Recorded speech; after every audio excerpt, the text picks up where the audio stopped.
pradedam kelių atstatymo darbus. Po šios žiemos jie galutinai subyrėjo, tą žinom ir nereikia to neigti, o visa tai yra dėl ilgus dešimtmečius netolygaus finansavimo, nepakankamo požiūrio į kelius, netinkamo požiūrio ir neturėjimo vizijos, kaip turi atrodyti mūsų visa kelių infrastruktūra. Tai šie metai yra atspirties taškas, kuomet mes pradedam kelių atstatymo darbus. Atspirties taškas, kada nebeturi būti gėda kitais ir dar kitais metais, kad mūsų keliai yra prastesni ir prasčiausi iš kaimyninių šalių. Jau net ir nėra ką lygintis nei su Lenkais, jau ir su Latviais tampa problematika lygintis. Ir reikia atsikratyti to gėdos jausmo, reikia turėti aiškę viziją, ką mes ir turim.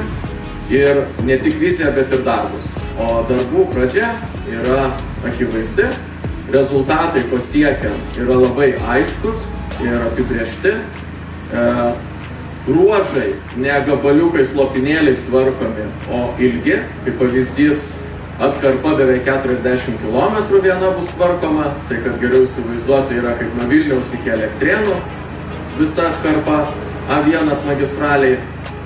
Na ir be kita ko, neskaitant tiltų ir viadukų, pagaliau Via Lietuva yra išjudėjusi iš mirties taško ir pasirašius sutartį dėl etolingo, bei startavom ir su stop kelių gadinimui, kas irgi yra sudedamoji dalis mūsų darbo, jog po 2-3 metų mums nereiktų vėl čia grįžti ir dar vieną vasarą praleisti remonto ruožuose.